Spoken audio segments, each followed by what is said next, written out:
മലയാള സിനിമയിലെ സ്ത്രീകൾ എവിടെയെന്ന ചോദ്യം സീരിയസ് ആയി എടുത്ത ഒരാൾ സിനിമയുമായി വന്നിട്ടുണ്ട്. ഹെയർ.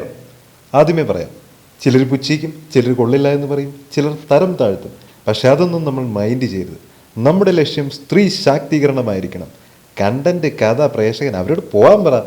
നിങ്ങളുടെ സന്തോഷം, നിങ്ങളുടെ ലോകം. എന്നെങ്കിലും നിങ്ങളെ അംഗീകരിക്കും ഈ ഇൻഡസ്ട്രി. ശേഷം ഇൻഡസ്ട്രി ഉണ്ടായാൽ മതിയായിരുന്നു. 5 കഥകൾ, 5 സ്ത്രീകൾ എല്ലാം ഒന്നിച്ചാക്കിയിട്ടുമുണ്ട്. എത്ര അർത്ഥവത്തായ ആശയങ്ങൾ. ഐശ്വര്യ രാജേഷിൻ്റെ സ്റ്റോറി. എത്ര തിരക്കാണെങ്കിലും ഡ്രസ്സിൽ ഉറുമ്പ് കയറിയാൽ ഈ സമൂഹം നിങ്ങളെ മനസ്സിലാക്കില്ല എന്ന മഹത്തായ ആശയം നമ്മോട് പങ്കുവയ്ക്കുന്നു. അമിതമായ പൊങ്ങച്ചം നാടിനാപത്തോ എന്ന വിഷയം കൈകാര്യം ചെയ്യുന്നു രമ്യ നമ്പീശൻ. ഡേറ്റിങ്ങിൽ ടൈം എത്ര ഇമ്പോർട്ടൻ്റ് ആണെന്ന് ലെസ്റ്റ് സ്റ്റോറീസ് അടിച്ചു മാറ്റി നമ്മോട് പറയുന്നു ലിജോമോളുടെ സ്റ്റോറി.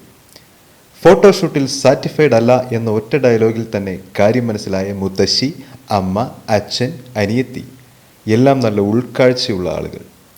നമ്മൾ ജീവിതത്തിൽ എത്ര തിരക്കിലായാലും, ഫെമിനിസ്റ്റ് ആയാലും, പട്ടിഷോ കളിച്ചാലും ഗ്യാസ് ഓഫ് ചെയ്യാൻ മറന്നാൽ നമ്മുടെ ലെസ്ബിയൻ പാർട്ട്ണർ വന്ന് ഓഫ് ചെയ്തിരിക്കും എന്ന അതികഠിനമായ സ്റ്റോറി അവതരിപ്പിക്കുന്നു പാർവതി തിരുവോത്ത്. ഇത്രയ്ക്കും കടുകട്ടി കഥകൾ മനസ്സിലാവാത്ത സാധാരണക്കാർക്ക് വേണ്ടി ഉർവശിയുടെയും പ്രതാപോത്തൻ്റെയും വാർദ്ധക്യ പ്രണയവും ഇലക്ട്രോണിക് ഉപകരണങ്ങളുടെ ബഹിഷ്കരണവും സംസാരിക്കുന്നു.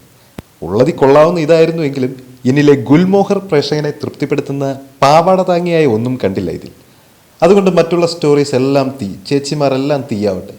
ഇനിയും ഇതുപോലെ സ്ത്രീപക്ഷം മാത്രം സംസാരിക്കുന്ന ഒരു മികച്ച ഇൻഡസ്ട്രിയായി മാറട്ടെ നമ്മുടെ ഇൻഡസ്ട്രിയും. OTT, തിയേറ്റർ എന്ന് വേണ്ട എല്ലായിടത്തും ഈ കോഴിക്കട്ടകൾ വിറ്റഴിക്കണം.